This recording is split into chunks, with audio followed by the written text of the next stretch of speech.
So thank you for the introduction. I'll be presenting the research which was done partially by me and partially by my colleague Daniel. So you have here the name of my topic. So it will be like analysis of an APT campaign. So this is the outline of today's presentation. So the outline will start with the introduction, infection vector, then we will analyze some pieces of malware. I will talk about malware toolkits, then who are targets, a little bit about infrastructure, and few words about attribution.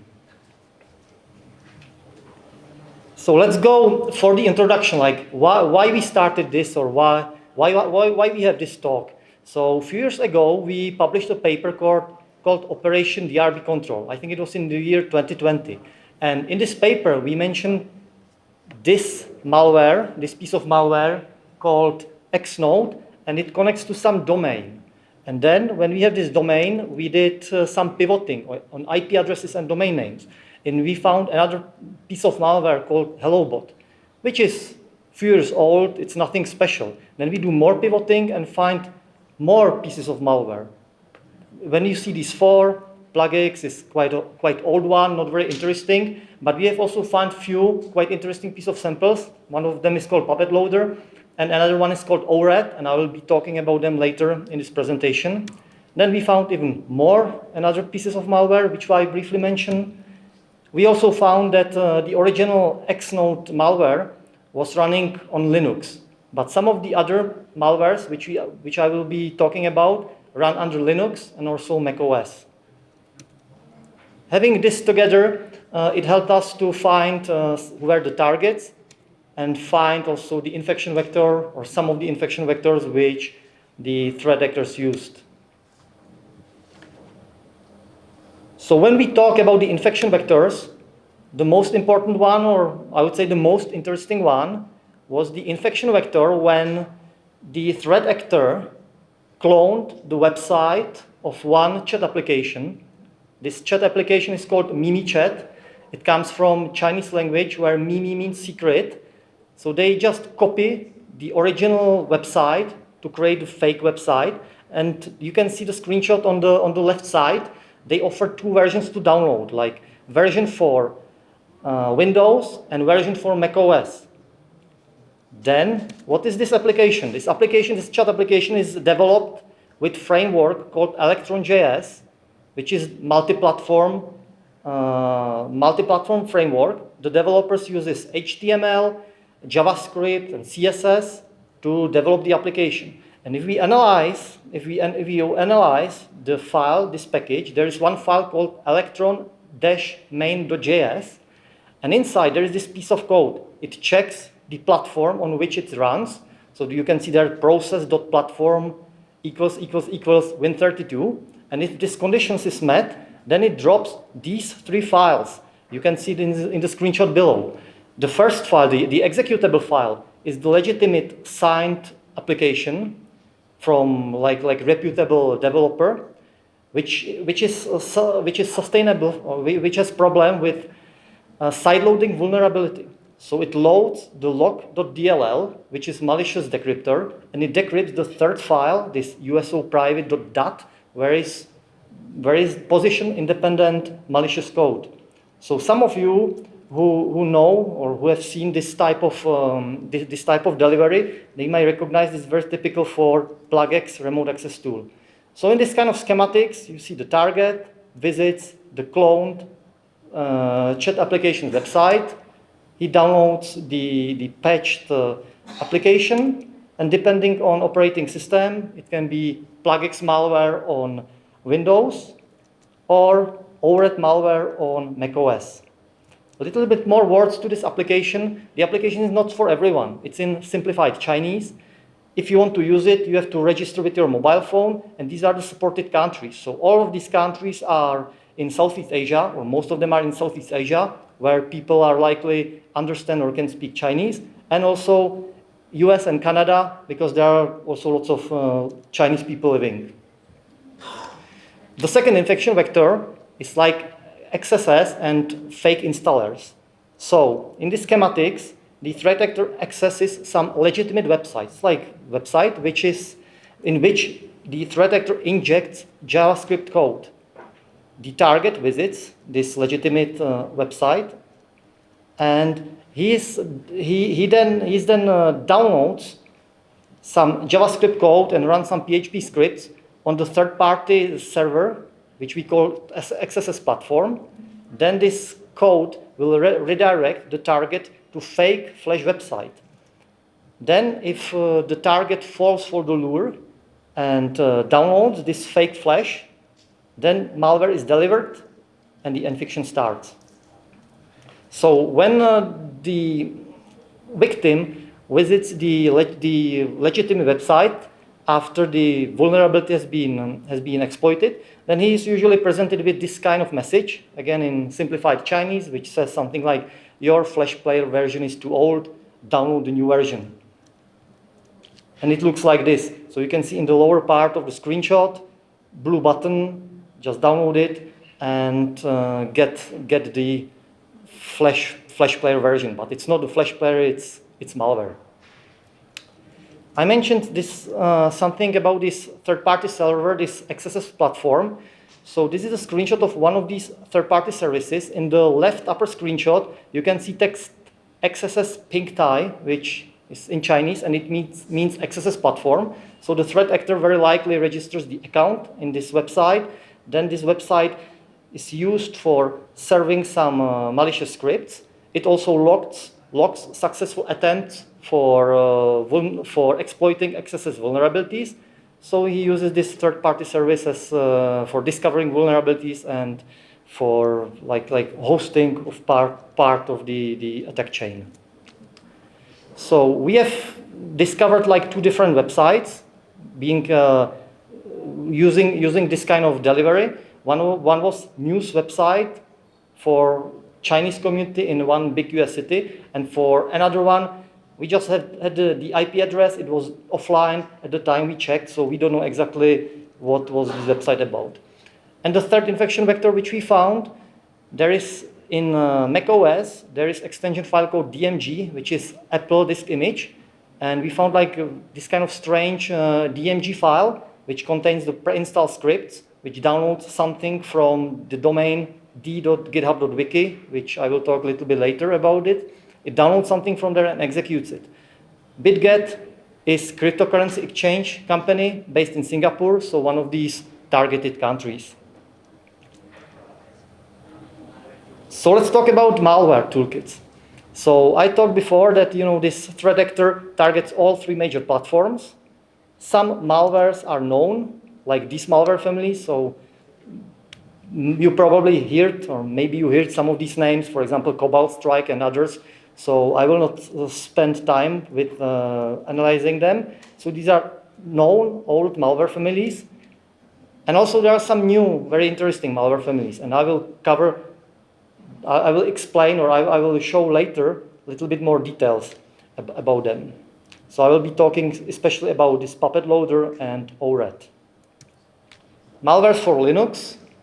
Again, like many of these malware families have been seen before. For Mac OS, we have this ORAT version, which is basically malware written in Golang, and it can be compiled under different platforms. So we have seen the version compiled under Mac. Let's look at the Puppet Loader, which I would say it's the most interesting piece of malware. It's a custom backdoor which has 5 stages. Why we call it Puppet Loader? Because you can see the screenshot below. It's the name how the threat actor himself named this binary. So this has been like name of the binary taken directly from the backdoor. I said it has 5 stages. So it starts with stealthy loader. It loads the dropper. Dropper drops basic loader, and also it drops one BMP bitmap file, but this is bitmap file, and in the end of the bitmap file are appended some encrypted data in the overlay of bitmap file. And also one more bitmap file with client.console. Then it starts basic loader, it decrypts the core stored in bitmap file. Now the core is running. Core loads this second bitmap file from which has been dropped before. It decrypts it, loads it, and then it runs the most important stage, the last stage, this main console stage. The Puppet loader used RC4 cipher for encrypting the stages, encrypting the communications, and so on. And this RC4 cipher was somehow flawed. The implementation was not correct. They implemented RC4 cipher like this. It uses one operation called swap, where it has two memory locations and swaps one with another one. And they implemented it in this such strange way, in these 5 steps, that in the beginning they sum the values of the memories, then they save it to temporary value, then they subtract something, and so on. So on the left, you can see these 5 stages of swapping. So if you see the schematics, you can see that in a red bracket, there is number 1. In J bracket, it's another memory location, so it's number 2. And we want to swap them based on these steps. So in the beginning, the temporary value 1 plus 2 is 3. Then 1 is replaced by 3. The third step is temporary value becomes 1. Then 4th step, the J value, the green value becomes 1. And after 5th step, the red value becomes 2. So in the beginning, we had 1, 2. Now we have 2, 1. So it works. What happens if I and J are the same? Point to the same address. After first step, temp value is 2. After the second step, this memory location becomes, it was 1 before, now it becomes 2. Then temporary value is subtracted the value 2. So now temp becomes 0. And then everything becomes 0.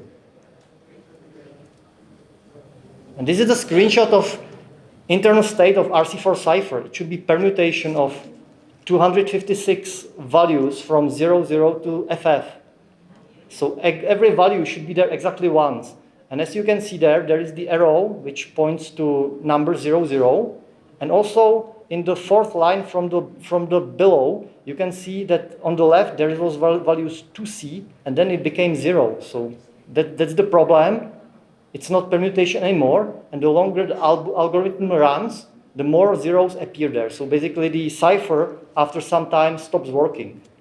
So we have seen these flawed RC4 implementation in 2 different pieces of malware. One of them was Puppet Downloader, downloading some second stage malware, and another malware called Tiger Plug, which is like some userland rootkit. So these malwares use the same flawed encryption. So let's talk about this Puppet loader a little bit more in details. So stage 1 is stealthy loader, and it starts loading a legitimate DLL library from Windows System32 directory, and on the fly, it replaces this legitimate DLL file with the malicious one, with malicious payload. It achieved this by hooking these 5 anti-DLL functions like anti-open file, anti-create section, and so on. There are also some undocumented API functions like RTL push frame, pop frame, which try to avoid the recursive hooking problem.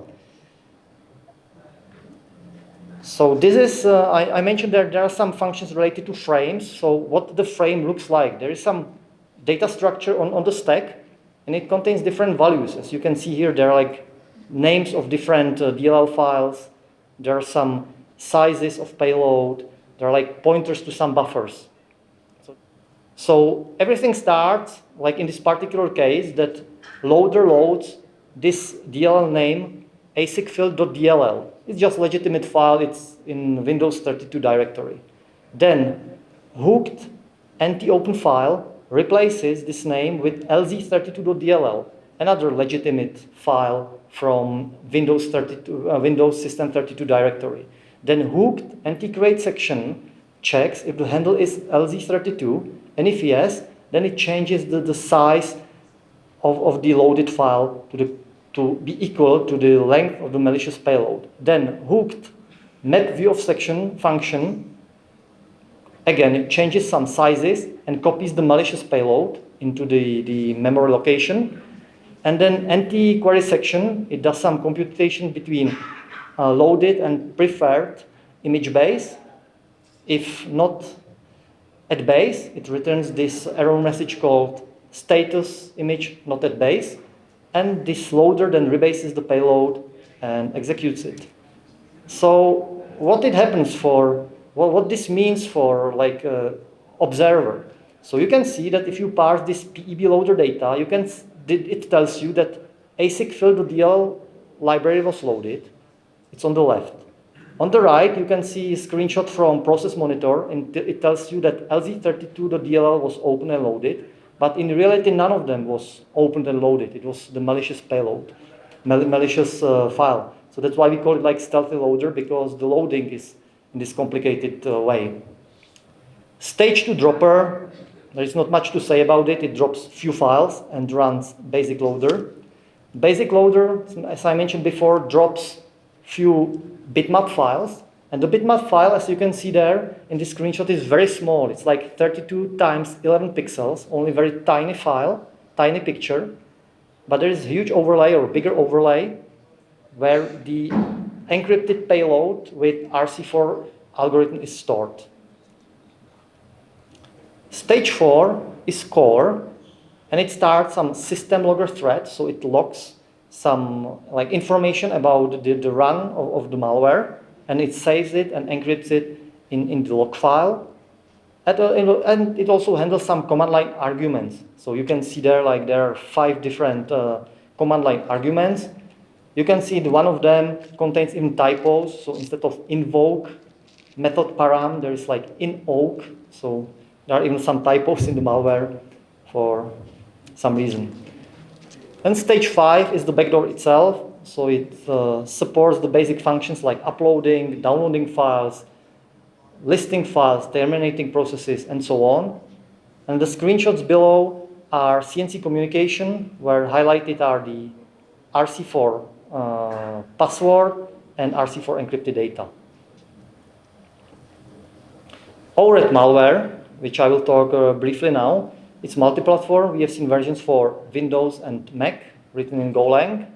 And in this file, there is the configuration stored at the end of the file. After decrypting, you can see it on the right that there is CNC server address, there are port numbers, there is information if gateway, which means like this traffic forwarder, it should be activated or deactivated. Communication can be encrypted or in plain text. And in this case, attacker directly connects to the infected machine, and via GET and POST requests, he can get information from infected machines. In Golang, it is achieved by something called registered routes. So these are the different paths, which are quite self-explanatory. For example, /agent/info gets information about the infected machine, /agent/screenshot gets screenshot, and so on. Few words to Xnode and HelloBot malwares. They've been reported before, and for us the most important information are the configurations, because configurations are encrypted. So when we collect these samples, we will decrypt the configurations. You can see the configurations on the right, that there are some simplified Chinese commands, and also like many of these configurations contain some nodes, some identifiers which are related to the campaigns. And many of them have been related to gambling. And we have seen like in multiple cases of HelloBot, there is this command which tries to find out like which process touches this weirdly named file, and then these processes are killed. So basically it tells us that there have been instances of Xnode which has been running, and they have been identified by HelloBot and killed. So it tells us that there is some competition between two malwares, between the same resources, about the same resources, or likely then the actor used the Xnode before and later updated to HelloBot and needed to kill the previous instances. So we used 3 methods to find out who were the targets. One was our own telemetry. The second were the decrypted malware configurations, as I showed in 2 slides before. And also sometimes we found keylogs in the wild, which help us to identify some victims. So from our own telemetry, we discovered there are quite small numbers of these flash downloaders, which I mentioned in the beginning of my talk, few redirects to this known website and to this unknown website, and also like 1 plugxDLL detection. So these numbers in our telemetry are quite small, but you can see you can see what they are. For the keylogs, we found that some victim has been compromised and then, for example, upload the file with keylogs to some malware sharing websites. So when we find this and decrypt these keylogs, we identify that there have been like 2 like Chinese gambling websites and 1 hosting provider in Malaysia. Before I set these nodes in Xnode and HelloBot malwares, and some of them they contain some information, some nodes, and these are the list of nodes. For example, Yabo or W88, which are some gambling websites. Gamebox might be some gaming company in Shanghai. Cai Piao means lottery ticket in Chinese. Or we also found like one 3-letter identifier of like 1 Russian defense company. So many of these campaigns are related to gambling, but there are also some others. The defense or education or companies in IT services. And mainly the targets have been in China and Southeast Asia, but we have also seen few cases like in other countries.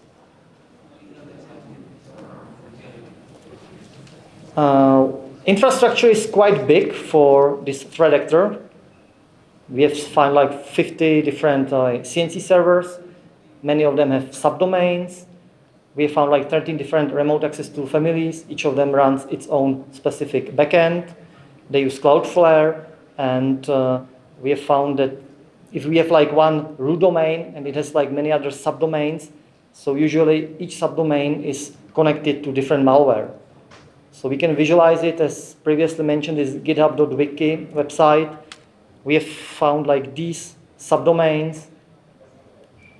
The basic, the root domain displays some documentation, but for example, the first subdomain is CNC server of this malware. Then the other subdomain hosts the previously mentioned ORED, which then reports to another subdomain, and so on and so on. Some subdomains can be malware controlling panel. One more case, this FBI.am root domain.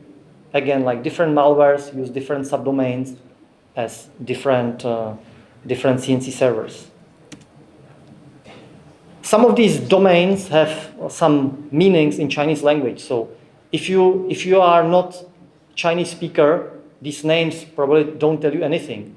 Chinese use Chinese characters, of course, but they have the system for romanization of the text. So they call it pinyin. They can write it like in Latin letters, and when they read it, they can kind of guess the meaning. So when we choose when we show, for example, these 3 examples and try to search what it can mean in Chinese language, we can get like some of these meanings. I will not read it loudly because this is not appropriate in this conference, but you can read it and you can see that probably threat actors are trying to pass us some message, or I don't know what the reason is. So let's talk a little bit about attribution, Chinese language. Either is XSS platform, malware panels, texts in configuration files, fake websites in Chinese, these plugins and ghost malwares used by the actor are known to originate from China and are often used by Chinese actors. We published these findings like in blog post a few months ago, but then like some of these have been removed in latest versions. So probably this threat actor their eyes are opened. They know what like security community is doing and probably try to change what we can see. So let's talk a little bit about possible links to other groups. So in the beginning, I said that there has been like one domain, this shoppingchina.net, and our report from 2020 called Operation DRB Control. And also in this report, we mentioned there was a malware called Hyperbro, which has been attributed to threat actor called Iron Tiger. I also talked a few times about this X-Node malware. It has been, in some reports, attributed to a group called China Z by Dr. Webb. Then, by Inteaser, this China Z has been linked to Operation PZ Chao, and Operation PZ Chao is paper written by Bitdefender, and they attribute it to Iron Tiger. Then, about a month ago, me and my colleague, like we two authors, we published the paper, we published the blog post called Supply Chain Attack on MimiChat. So in this case, there was not the fake MimiChat website. It was really the legitimate MimiChat website. It was hacked by the actor, most probably, or there are some links to Iron Tiger, and they did this supply chain attack. Then we have seen like some files which have been signed by this certificate from the company called Gravity, which is some Korean gaming company. This company has been targeted by WinNTI Group. And also there has been paper written by ESET called Connecting the Dots, where they confirmed that this company has been targeted by WinNTI. And at last, if we go back to our Operation DRB Control, the paper where we started, when we do some passive DNS on domain names, we also find some links to WinNTI threat actor. So as you can see, it's like very difficult. It's kind of messy. There are like different companies, different security companies writing different papers. Everything kind of overlaps. So this is what we know. So I'm slowly coming to the conclusion. So for the takeaways, what I can say that if you are a researcher, it's a good idea to do pivoting on your domain names or on IP addresses, because it can help you to find different unrelated malware families. If there is some crypto algorithm and if it is wrongly implemented and you find a mistake, you can find similar malwares using the same mistake, so they might be related, written by the same actor, used by same actor or developer. Sometimes they use the same encryption keys. It's another feature. If the malware has configuration file and you know how to decrypt it, you should do it, because like in this case, we have found lots of information about the targets just from decrypting the configuration information. And also, if the malware is signed, check the signature, because it might be leaked or it might be stolen from some companies. And if it is known that, for example, some company was targeted or was victim of some threat actor, it can give you hints about the attribution. So the threat actor has quite big infrastructure. I mean, quite big for like APT actor. Their malware toolkit is quite diverse, quite interesting. Malwares running under different platforms and so on. They target mostly gambling industries, but also there have been like some cases to others. And there are some links to Chinese actors, mainly to this Iron Tiger. And as a reference, if you wanted to read more, we have written, like me and my colleague have written like 2 blog posts. These are the names, and 1 white paper, like a few months ago. So if you wanted to know more about this campaign, you can read it here. And I think that's all from my presentation. So thank you for your attention. And if you have any questions now or later, just ask me.